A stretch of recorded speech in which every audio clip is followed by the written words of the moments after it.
Hello and welcome to today's episode of Ask the Instructor. My name is John Christman. This show is brought to you by the Tampa School of Real Estate.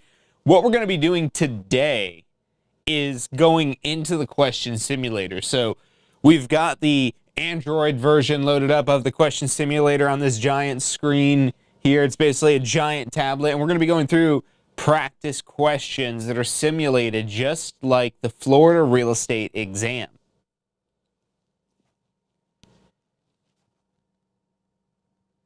This question simulator, of course, there's something to buy, but you can stick around for the free questions. If you feel like you need the help, this is what I would recommend.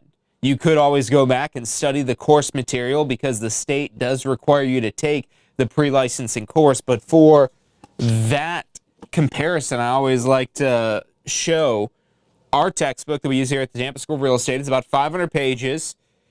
Pretty much any textbook that covers the level of detail necessary for the Florida Real Estate Commission or even online courses, it comprises about this much information. Approximately 60 hours worth of information plus a 3-hour exam.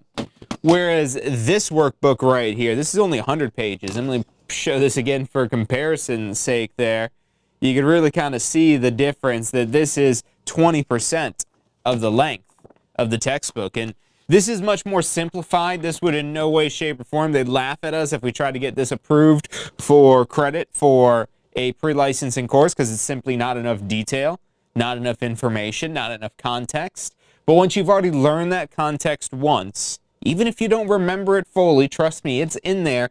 And what's going to really help for the exam is focusing in on the key concepts. Now, this workbook here, it does actually have some practice questions in it, but this is really designed to go along with our exam cram videos, where it's essentially recording of a live prep class. But rather than having to cram this in an entire weekend where you're not going to remember half the information because you're going to get burnt out after a few hours, you could space this out with spaced repetition. Without getting too in detail on learning styles, everyone benefits from spaced repetition. Do a little bit, let your brain rest. Do a little bit more, let your brain rest. Having an interval, building up over time, it works. And this makes it easy because everything's short, easy to follow. Now, the thing people are always interested in is the practice questions portion of this. The question simulator is our most popular standalone exam prep tool because all this you can purchase individually, but really, if you're getting anything more than just the exam cram videos, it makes absolute sense to just get the entire exam prep bundle, or you could do this monthly for only $47 a month. PassFirstTry.com is the full details on all of the exam prep tools. And so the question simulator is great because practice questions can help you really understand what you're about to walk into, but they're not always the best thing to study off of. So while we go into these practice questions today, if you're getting most of these right, who knows, maybe you're in great shape for your exam. But if you're struggling to get the correct answer as we go through these here, or you're just unsure, maybe you guessed the right answer, but you're not sure why you picked that, you're not confident yet, that's a big part of our exam prep strategy, the Pass First Try strategy. The final step is to be confident and prepared. Because I would say even more so than our question simulator, the state exam is designed to make you second guess yourself. But there are some pretty good state exam examples in this question simulator. Now, these are all questions that are written by us here at the Tampa School of Real Estate, but this is based on our years of experience going all the way back since 2007. This isn't just some product that we were reselling. I'll be honest with you, we used to do that back before we had the question simulator. But we saw the flaws of using national publishers, international organizations to come up with state-specific exam prep for Florida. So unfortunately, if you're trying to get a license anywhere outside of Florida, this video might cause some confusion because there's a lot of things that are different here for Florida. But that's why if you are trying to get a license here in Florida, it's so important that you're dealing with Florida-specific information that comes from a Florida-specific source, because I'm an instructor myself, and anytime we've had people from other states, there's a lot of confusion when it comes to the way things are done here in Florida. I've had the benefit of knowing this my entire life and just knowing Florida and that being my primary understanding, so it's the other states that confuse me. But great news for this here in Florida. Now, this simulator does include a video here that walks through how to get the most out of it. It's basically a little bit longer version of what I was just trying to say there. Essentially, that these questions are not the questions from the state exam. Do not try to memorize these questions. And no, we do not want to resume. We're going to start fresh with a fresh 100-question practice exam designed to simulate the state exam, but these are not the questions from the state exam. The state exam questions come from a bank of thousands of questions, really, that focus on certain key concepts and topics.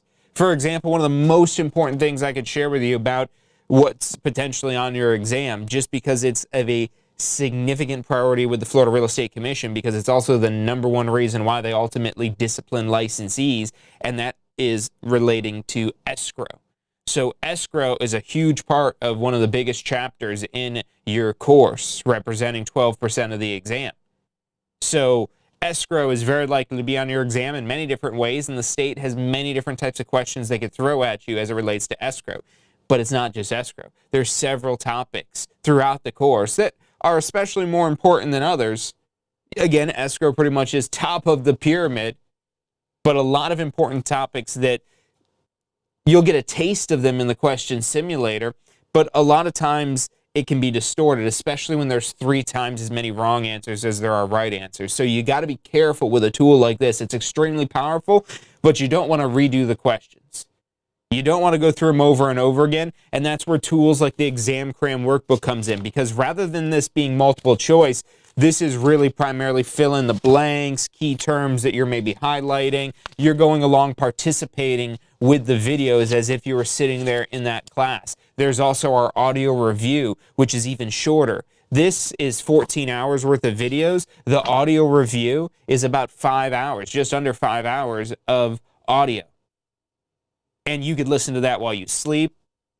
Probably it's going to be more beneficial while you're awake, maybe while you're commuting to work, while you're driving your car, anytime that may be. Make your kids listen to it so they can get their real estate license when they turn 18. You can start a whole family team, get that going up, start your own brokerage. So as soon as they're 18, I know tons of brokers that have done this specifically. I was talking to one not too recently who his daughters were getting their real estate licenses right out of high school, because especially just as you're going through college, you could do real estate while you're going to school, especially if you're going to school somewhere here in Florida. The Florida real estate license works anywhere in Florida.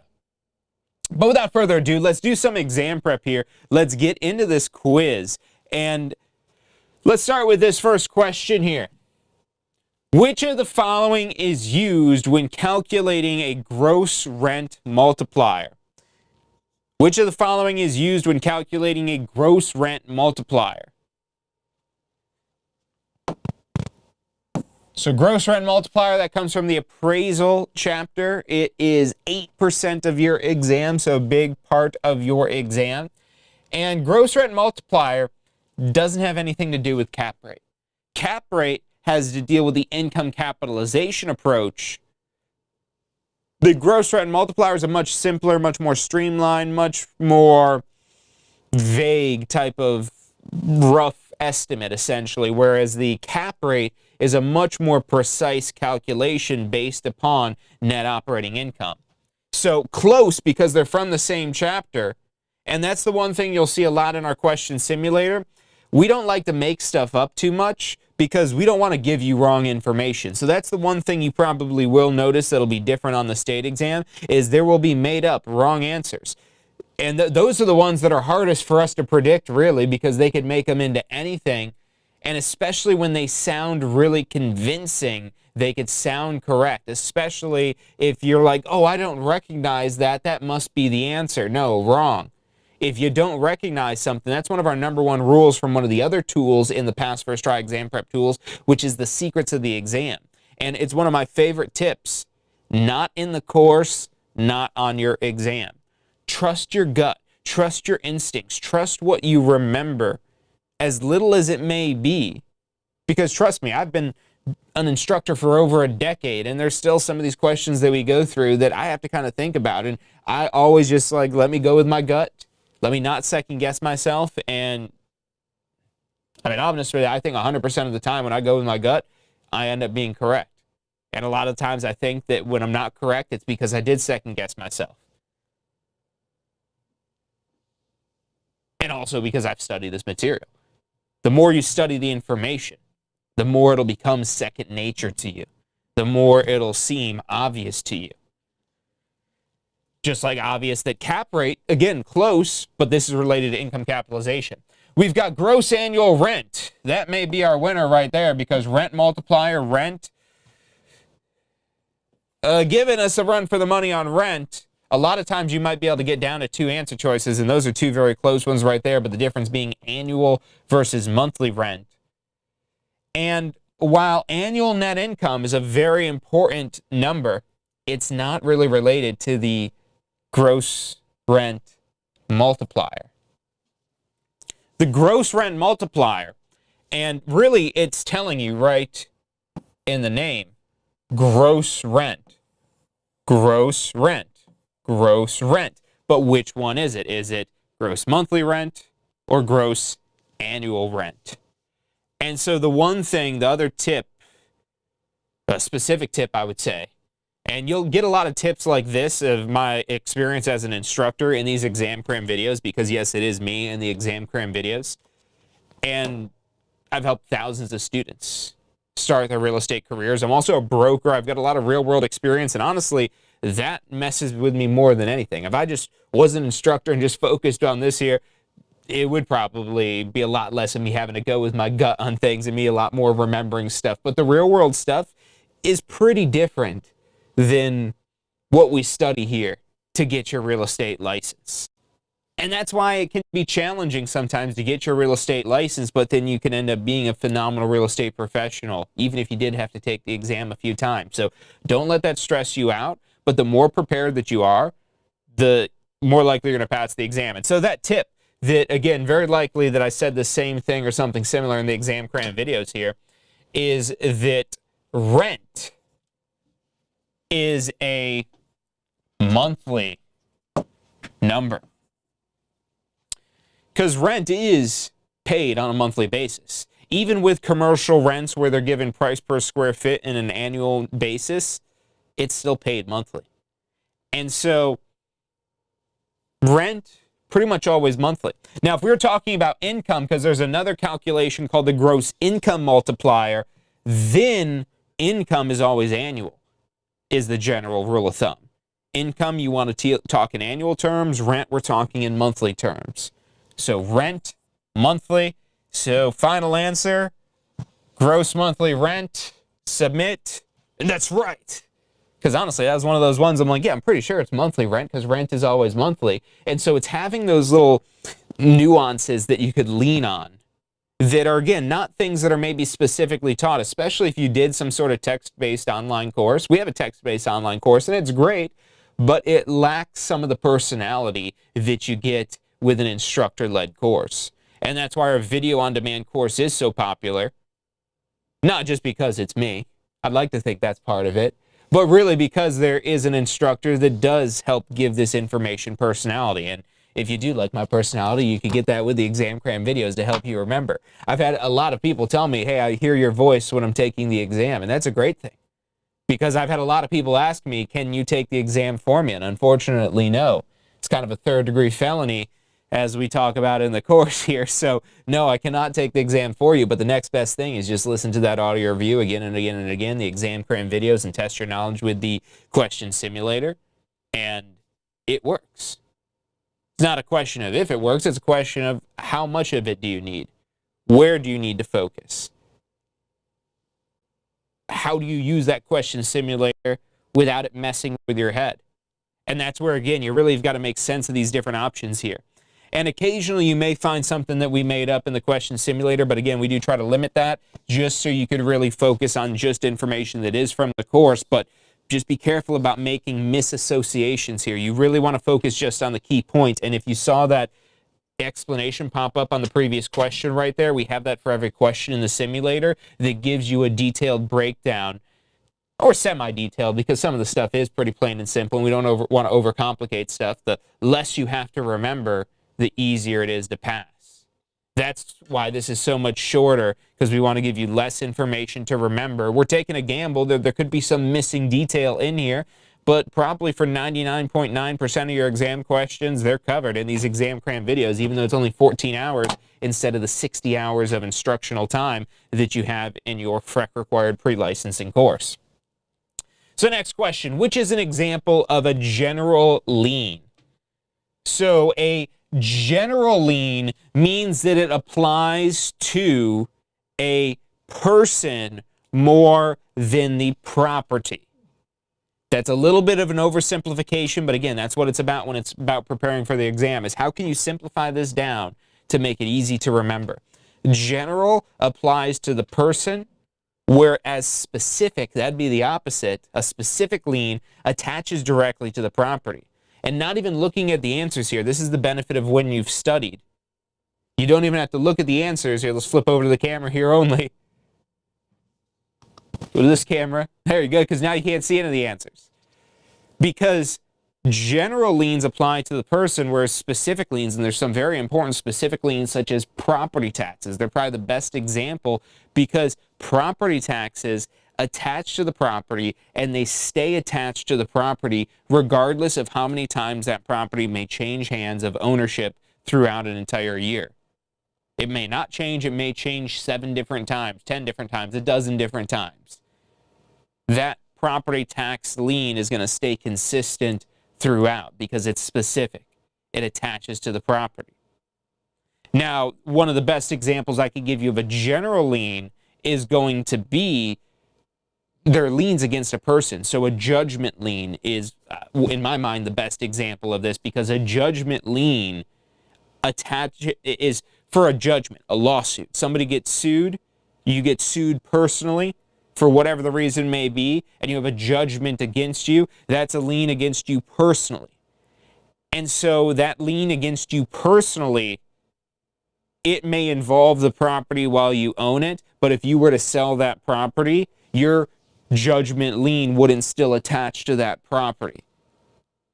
And that's the main difference between a general lien and a specific lien. So if we go back to the board here, it really helps to brainstorm before you even look at the answer choices on your exam. Because when you could come up with information like that, it's going to make it a lot easier to identify which of these apply to the person as opposed to the property. The example I gave you was property tax liens, and that's not one of these options here, but what basically is a property tax lien, a very specific type of property tax lien, is the special assessment.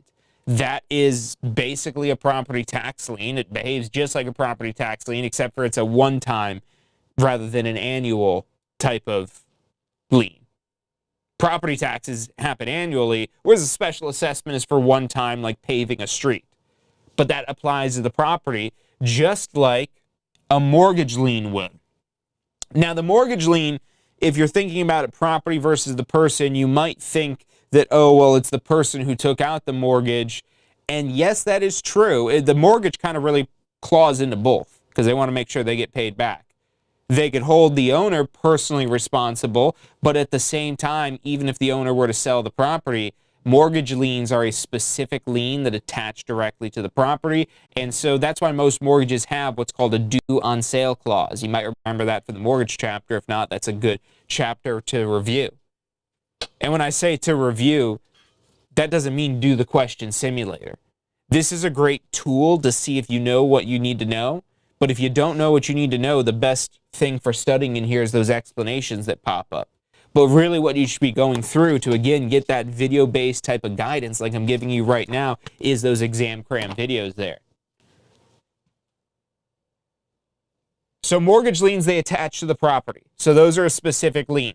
And what is just like a mortgage lien is a vendor's lien. A vendor's lien is essentially a seller's lien, and that's when there's a purchase money mortgage. So that behaves very similar to a mortgage lien, and as you can see now, we've eliminated all other options. That leaves us with an income tax lien, and it may be deceiving because it is a tax, but income taxes are personal. They attach to the person, and again, it could affect the property while you own it, but if you were to sell the property, the income tax lien would not be attached. So general lien not restricted to one. It attaches to all property of the debtor's property, such as income tax lien, judgment lien, and an estate tax lien. So a great description. I like the way I said it a little bit better here. I did write some of these questions and explanations here, but not all of them. And honestly, I've really I do my best work when I could talk. That's where I've done these videos for years here, so you could get to that polished version of the exam prep with those exam cram videos. All right, so I know you guys aren't here for the sales pitch. You want to study, but when you realize that you need some information to study, if you don't have good information to study, you could be doing more harm than good. So if you need that good information to study, this is the best right here. And I promise I talk a lot less about how good we are and how great we are and how good I am in the actual exam prep. That's not really the subject of it at all. Again, much more focused on preparing. What is the opposite of south? 80 degrees west. So very simple for this one here, as long as you know your compass directions, north, east, south, and west. Never eat sour wheat, never eat soggy waffles, never eat sour worms, whatever you want to remember, whatever you're taught in Boy Scouts, Girl Scouts, elementary school. And if you weren't ever taught that, then never eat sour wheat. That's the one I was taught. Never really made sense to me because, anyways, I actually love sourdough, so that's besides the point. So with this northeast, south, and west, we just really, we don't even need to know all that for this question. We just need to know that the opposite of south is north. The opposite of west is east. And we just fill in the 80, and now this is what we're looking for there. North, 80 degrees east, which looks like that one. Let's go ahead and submit our answer and see if we're correct. And yes, we are. One of the easiest questions you can do on the exam, as long as you can remember north and south are opposites, east and west are opposites. That's from the meets and bounds method, and that's a very likely possibility to be on your exam. Not every question is going to be difficult, especially the more prepared that you are. Which of the following is not an exception to the notice requirement regarding conflicting demands? Which of the following is not an exception to the notice requirement regarding conflicting demands? So, which of the following is not? Personally, I dislike these questions the most. These are the ones that mess me up the most. Some say it may be my attention span. I don't know. But a lot of times I'm going through this here and I'll just forget that we're looking for the wrong answer. And when you're in an environment that could feel rushed, because if you haven't noticed this ticking timer up here at the top, which actually isn't ticking right now because it's a screenshot we're drawing over, but that is counting down the whole time, which that creates a level of exam anxiety that could really put you on edge and make your brain even more scrambled, or even just scrambled in the first place if you're not used to your brain being scrambled. So that high stress type of environment really can make you second guess yourself. And it could also, again, just simple slips of, oh, that's right, I was looking for the wrong answer. And this one specifically because you're going right answer, right answer, right answer, right answer. Most of these questions are looking for the right answer, but there's a few that are the wrong answers. And these are also kind of tricky as well, usually the way that they're set up here. They're usually a little bit more detailed, a lot more going on, as you can see on the screen. Which of the following is not an exception to the notice requirement regarding conflicting demands? So let's read through these here and try to do like a true or false. Cancellation of a developer contract after 11 days. A developer condo contract, which if you remember from the course, we have 15 days. So that gets us a check or a true or an okay, whatever makes sense to you. And you can't write on the screen like I'm doing here on your state exam, but you do have scratch paper. And so you'd put down, for example, on your scratch paper, number 3, A, okay, true, check, whatever works for you, whatever makes sense, have your own little system. That's where this question simulator is really powerful. It helps you develop and hone these strategies so you're ready when it comes to the actual exam. Next option, failure to satisfy the financing clause in a contract when an attempt to obtain financing was not made. Failure to satisfy the financing clause in a contract when an attempt to obtain financing was not made. This one's got a lot going on it.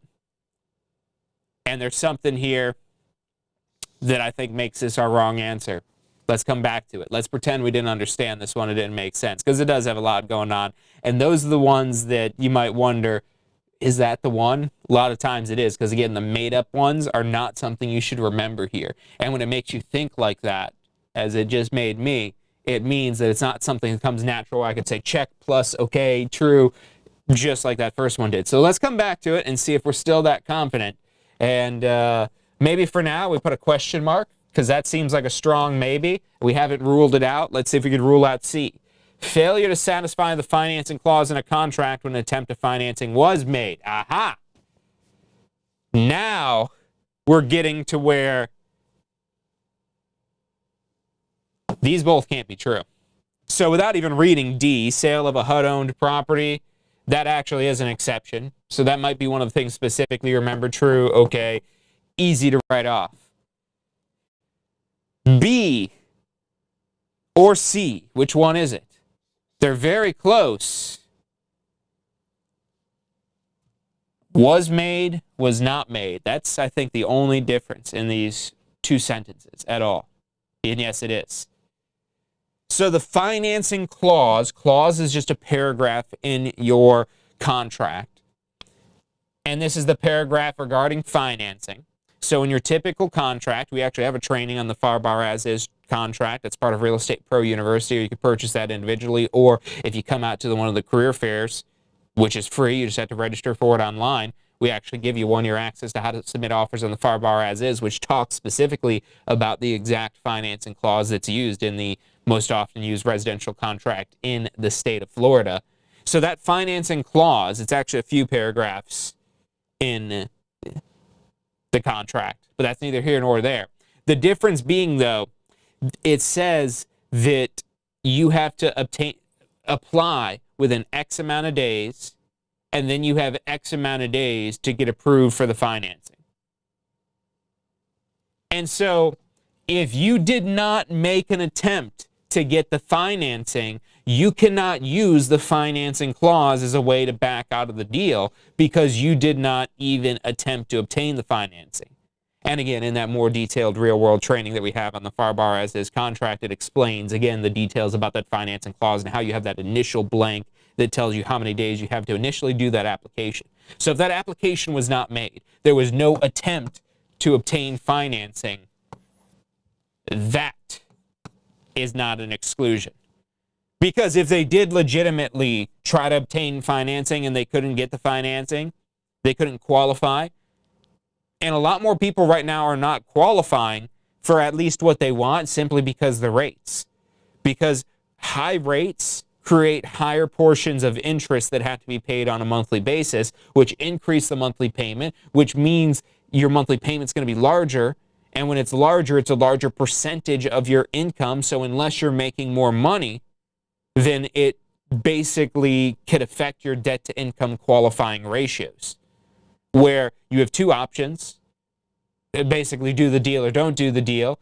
But if you can't qualify for that, your option, if you still want to become a homeowner, you still want to make a purchase, you have to basically purchase less of a property or come up with more money for a down payment.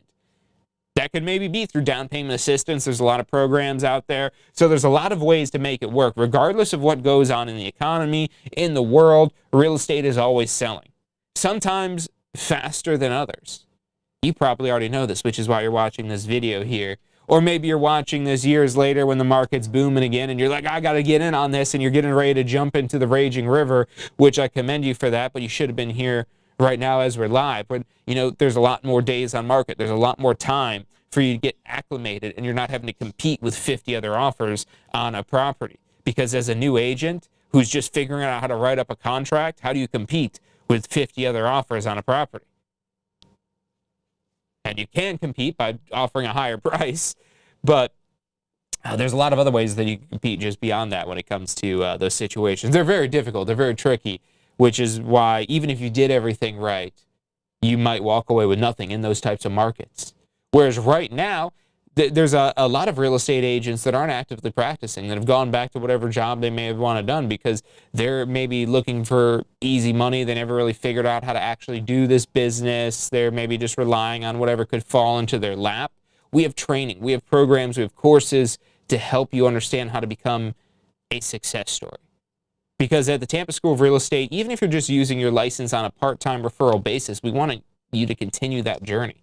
Because even if you are a doctor or a lawyer or whatever it may be, and you can make a lot of money doing those things, and a lot of times in any market in those types of fields, this is a great additional license to have, especially if you have people skills, especially if you have, I don't want to say real estate skills because that's such a specific thing, but it's not, because there's a lot of skills that relate to this here that can be found already if you've been in hospitality, if you've worked with people in any way, shape, or form, taking care of people, you've helped people make decisions, you've counseled people, you've marketed things, you've sold things. Those all go a long way in real estate. But let's get back to this question here.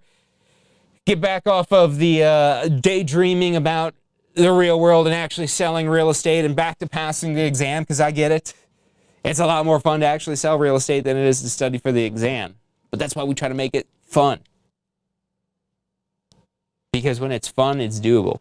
So that's right. Failure to satisfy the financing clause not being approved for financing specified in the contract will automatically cancel the contract and not constitute conflicting demands as long as the buyer attempted in good faith to obtain the financing. So if they didn't make an attempt, if you can't prove that they made an attempt to obtain the financing, that would be considered conflicting demands, because they wouldn't be entitled to get their deposit back automatically. Whereas if they did make the attempt to get the financing, and they couldn't, then that, and it's very vague for the financing clause. And you could even put in specifics as the type of loan, interest rates, and other details like that. But if you don't make any sort of attempt, you can't use it. So a finer detail of the course, I would definitely say, but something definitely important for the real world. Those are one of the few things in there that is extremely important, because that financing clause will come up. You will have buyers that don't get approved, that something falls through, they do something last minute, messes up their credit, it all falls apart. Not typical, but it does happen. And knowing about that financing clause and how it works makes you prepared for that, makes your clients prepared for that, for just in case the financing falls through, that they're not stuck being obligated to purchase a property. Next question here, we'll do a few more today. Which deed is the most advantageous to the grantor? So which deed is the most advantageous to the grantor? So we've got the special warranty deed, the quitclaim deed, the general warranty deed, and the bargain and sale deed. All actual legitimate deeds from your course. Again, beware and practice questions, made up information. We try to avoid that in our question simulator. And key thing, we're talking about advantageous to the grantor, not necessarily the grantee. Because if we're talking about the grantee, the most advantageous to the grantee, I would say that's the general warranty deed. That's what I would go with here. But if we're talking about the grantor, most advantageous to the grantor, I'm going to say that's the quitclaim deed. It may be general warranty deed, because it does actually do provide some protection, at least if there's title insurance. So typically what's done in the real world is this right here, at least for traditional sales. A quitclaim deed is more often used in, like, say, for example, adding somebody onto a property or removing somebody from a deed very cleanly, whether that be from somebody married or a divorce, what way or the other, whoever you may be adding on, taking off. Quitclaim deeds usually the easiest, cleanest way to do it. And then you have the ones that are in between. The best deed for the grantee, which grantee is the receiver of the deed. That'd be your buyer, essentially. So the grantee gets the most protections and benefits from the general warranty deed. But when we're talking about the grantor, I'm going to go with quitclaim, because these other ones are kind of middle grounds here. So they're not really going to be the most advantageous. These are kind of steps in between. The quitclaim being basically the lowest amount of transfer, then you have your bargain and sale, then your special warranty, and then your general warranty being the most advantageous to the grantee. So based on that philosophy, I'm going to go with the quitclaim deed. And that's right. Quitclaim deed most advantageous to the grantor. Deed is used to walk away from a property or clear a cloud. the seller makes no guarantee on the condition of the title. So great for the seller because it basically makes it where they can't get sued over any issues regarding the ownership, because they're not really even selling the ownership, they're selling their interest in ownership. Which, when you buy a property, normally it's with a general warranty deed. A general warranty deed, this is typically what entails the title insurance, because the title insurance provides a protection for as long as you own that property. If there's any claims of ownership against that property, the title insurance protects you. If you didn't have title insurance, but you did have a general warranty deed, you could still sue the seller legally, and as long as it was a general warranty deed, you'd have a compelling case. And that's why the seller is who typically pays for the title insurance, because with that general warranty deed, it does provide them that protection. And so that was the thing that was kind of tricky to me, because general warranty is advantageous to the seller if they purchase title insurance, because it is the most marketable title. Quitclaim is the least marketable. Marketable meaning easy to sell. So quitclaim, if you're trying to sell something as a quitclaim, people are going to expect a significant discount for that. Whereas if you want to be able to sell it top dollar, that's where the general warranty deed is a necessity. Because anything less than a general warranty deed is not a retail quality type of deed. And so it's the most marketable for the seller. So in that sense, it could be advantageous to the seller as well. But look, this is not an exam about arguing what is the right answer here. It's an exam about what would the FREC say. And the FREC is not looking at how do you make the most money, because you would get the biggest commission if you sell it for the most amount of money. The FREC is mainly concerned with legal liability. And so when it comes to advantageous as it relates to legal liability, that's where it becomes obvious that the quitclaim deed is the answer to that question. Which disclosure is required by both sellers and landlords? So we've got the rate on gas disclosure, the designated sales associate disclosure, the energy efficiency disclosure, and the building code violation disclosure. All actual disclosures from your course. And if we're just kind of going through the ones that are required by both sellers and landlords, the one that I could eliminate easiest, most right off the bat is designated sales associate disclosure, because we're not talking about any sales associates. And specifically, we're not talking about non-residential transactions involving at least $1 million, buyers and sellers having at least $1 million in assets each. That's designated sales associates. That's not anything dealing with sellers and landlords, because it would be dealing with the associates representing the buyer and seller under that same broker in a dual agency kind of capacity, but it's designated sales associates if it's non-residential and the buyer and seller both have assets over $1 million.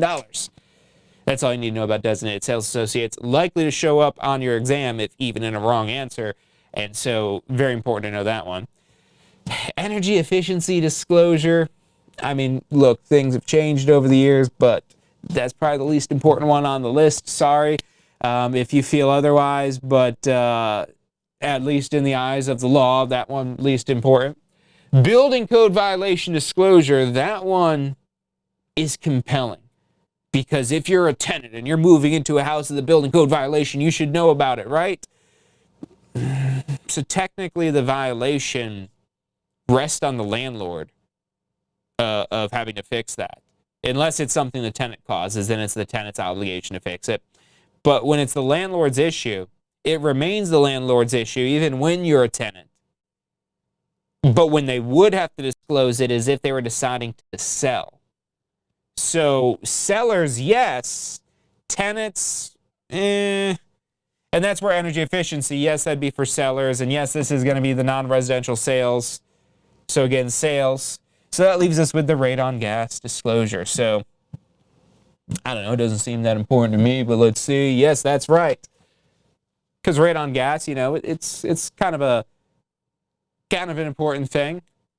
Is anybody going to do anything about it? Maybe, maybe not. But either way, they need to have the disclosure about it. Because rate on gas can be deadly. It's just the question of, is there rate on gas? Don't quote me on this here, because that's the whole point of this here, is it's deadly. Here's a disclosure, read about it. You could have it, but the reality is most properties don't. But there are certain things that can increase the likelihood that there is radon gas. There's a basement. We don't typically have that here in Florida, so that's why this is less of an issue in Florida for radon gas. But if it's a low-lying area, especially if it's in some sort of like basin, which again, we don't have a lot of hills either, so we don't really have a lot of basins, but if it is some sort of area that is low-lying and it's something that's built maybe on the ground, or maybe there's a crawl space, anything like that, increases the likelihood. There could be other things. There could be pipes that leaks up through the ground, so it could be really anybody. It could be a brand new construction property. And so that disclosure says, while it may be unlikely that radon gas, it is maybe something that you want to have tested, and you can have it tested. I would argue, though, that for the exam, the more important one, and this is the one I was looking for before I looked at the answer choices here, I was looking for lead-based paint, because that is the more important one. And that might be what the exam is asking about, is the lead-based paint disclosure. But maybe they're not. Maybe they're asking about this lesser important disclosure, which, lesser important, I would say lead-based paint. If it is built before 1979, it is a lot more likely that that is potentially there than the likelihood of having radon gas. But again, we're talking about rolling the dice, which, do you want to do that with your family's health? Of course not. Get it inspected. Or don't. A lot of people skip that. It is an extra cost. But as a real estate professional, you don't want to recommend that they skip that. Because if you recommend they skip it, you recommend they don't need it, you're implying that it's not an issue for the property, which could create a big liability for you down the road, so avoid that. Which of the following is the most suitable method to find the value of a vacant lot in a prime subdivision? Which of the following is the most suitable method to find the value of a vacant lot in a prime subdivision? Well, the one we probably use the least for real estate in general is going to be liquidation, so we could cross that one off the list, not liquidation analysis. That you might use for a business. We do talk about in the course in the, I believe it's a 2% chapter on business investment. So maybe a liquidation analysis for a business, but not a vacant lot in a prime subdivision. We can't, we could look at lots and renting them, but maybe if we're talking about a ground lease, if this is a site for a commercial property. But without a structure on it, for residential, no one really rents lots unless we're talking about a mobile home park. That's the one time pretty much you'll see land rentals in the residential space.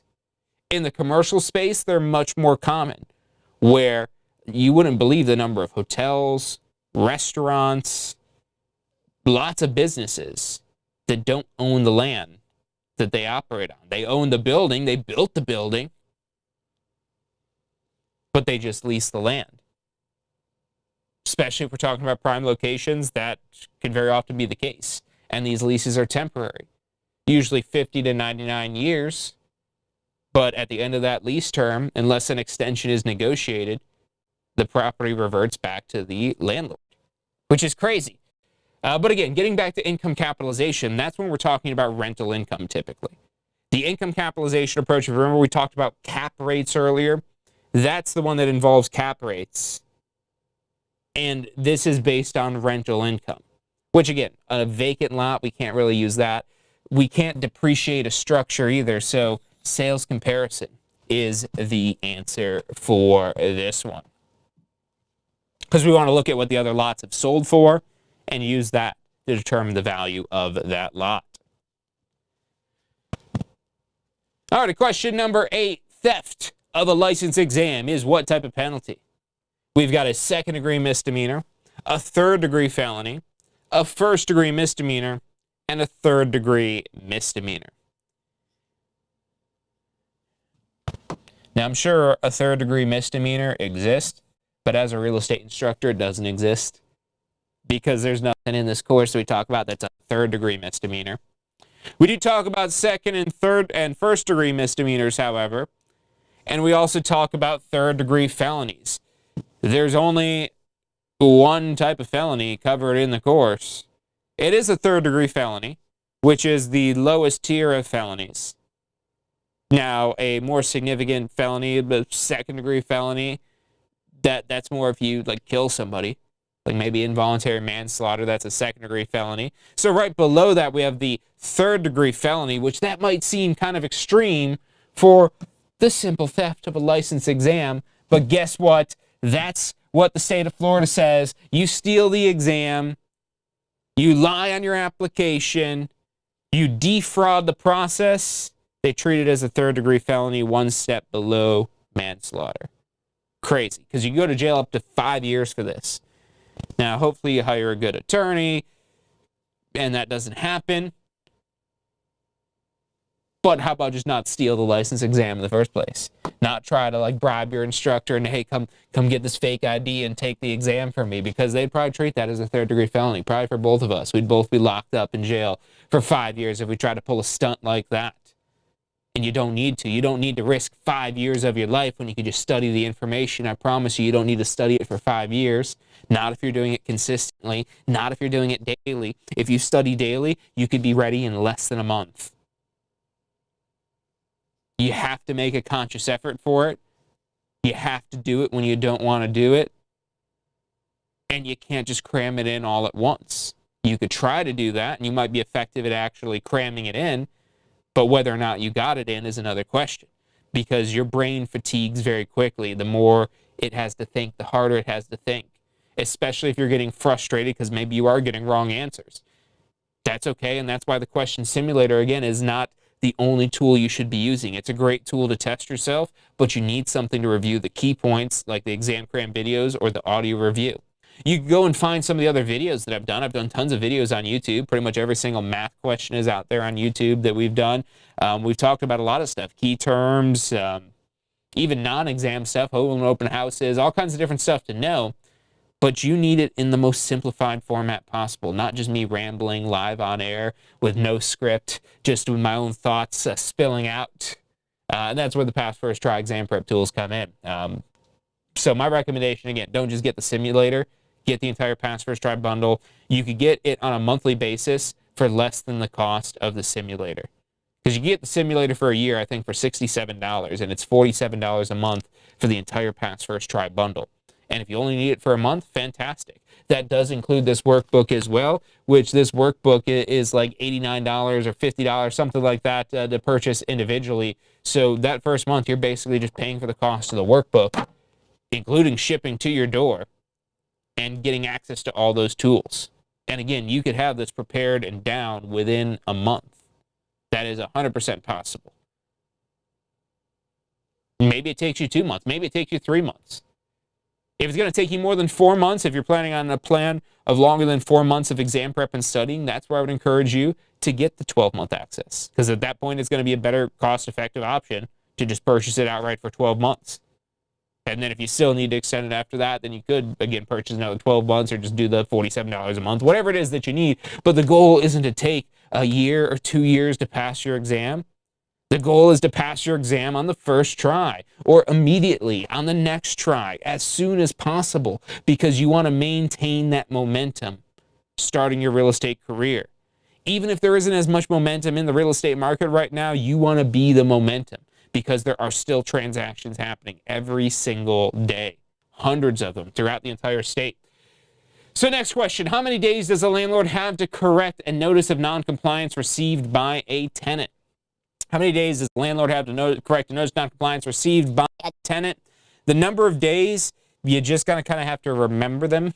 I know that's not much of a tip, but I'm going to go with 7 days, because I'm pretty sure it is 7 days here. There's so many odds and ends number of days that it can be a lot to remember. And so the more you drill them, the more you could be like, oh, which one is this? Is it 7? And get it right most of the time. But the more you review this, if I were just studying this yesterday, I would have said, oh, that's 7. And that's the level you want to be at here. Not like this dusty old instructor. If a comparable property is superior in square footage compared to the subject property, the price of the... So if the comparable is superior to the subject property, the price of the Subject is not edited or adjusted. We don't touch the subject. We only ever adjust the comparable. So if you could just remember that detail, 50-50, you maybe got the right answer. So the comparable is superior. What I like to remember, again, you got to have these tricks to lean on. We've got all these little tricks in the exam cram workbook. I'm basically a magician with the number of tricks we got in that exam cram workbook. Comparable, better, subtract. The comparable is superior. The comparable is better, so we subtract. As opposed to CIA, which is if the comparable is inferior, we add. So to subtract is the adjust downward, so it should be option A for comparable, better, subtract. And that is right. That is because when you have tricks to lean on like that, even if you are a dusty old instructor, you could use those things and say, yep, that's what this one is right here. It's hard to come up with those tricks for the number of days because they are so arbitrary sometimes. But that being said, most of the exam is not about the number of days. So yes, there's a bunch of number of days you probably want to remember, such as the one we just covered, as the number of days that a landlord has to fix a notice of noncompliance issued by a tenant, which is 7 days. Probably one of the lesser important number of days, but maybe still important enough to be on your exam. So I hope these exam questions today, these 10 questions that we've gone through here, has helped you prepare for your exam. With the simulator, you'll have access to over 700 questions. But again, more importantly, if you've realized that there's things that you're missing already, you might want to start with just going through this cram, this whole workbook, cover to cover, start to finish. Maybe listen to the audio review a couple of times, and then do the practice questions, especially if it's been some time since you've taken your course and you need a refresher. Your certificate of completion is good for 2 years, and we find a lot of times where students, life happens, I get it. It happened to me when I was getting started, so don't feel bad. It happens to everyone. Things get in the way and try to hold you back from achieving those dreams, whatever it may be. And so you have to make that conscious effort, and the more you do, the faster you'll be able to speed through this process. And going through something like this here is going to provide you just the need-to-know information. It's not going to be the full depth and detail of your pre-licensing course, but that's the point.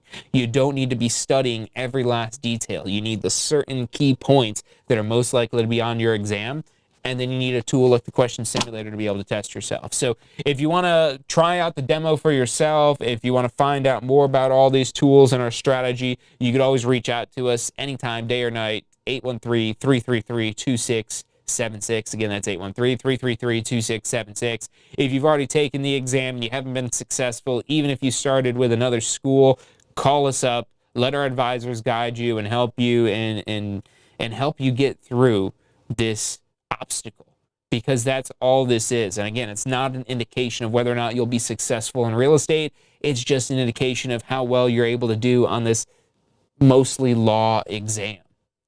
And so knowing the laws are important. Don't get me wrong. It's going to keep you from losing your license or going to jail. But what's a lot more important in the grand scheme of things is actually making money with your real estate license. And so we've got courses, tools, training, partners, vendors, people that we can help you on every step of the process, whatever that may be. But you got to reach out to us, 813-333-2676. Again, that's 813-333-2676. And you can find out more details of all the exam prep information at PassFirstTry.com. Again, that's PassFirstTry.com. Thank you all for tuning in, and we'll be back on Friday for State of Real Estate. Are you studying for your Florida real estate exam? If you are, you need to check out our Pass First Try strategy. You're going to love this. It's 4 steps that we break down the process to study for your Florida real estate exam. So you're set up to pass your Florida real estate exam, because that's what you're studying for, right? To pass your exam. It's 4 steps. Number 1, you learn the information. You've got to learn this to be able to pass the exam, but it doesn't stop at learning. Step 2, you've got to reinforce the basic, simple, key concepts. As you learn this information, keep reviewing the simple things. You don't need to know everything, but you got to review these basic key concepts. Step 3, you've got to test your knowledge. The exam's going to test your knowledge, so if you don't test your knowledge in advance, you won't find out if you know what you think you know until you take the exam. And then step 4 is be confident and prepared, because even if you know this material, you need to be confident that you know the material. Check out the full strategy at PassFirstTry.com. That's PassFirstTry.com.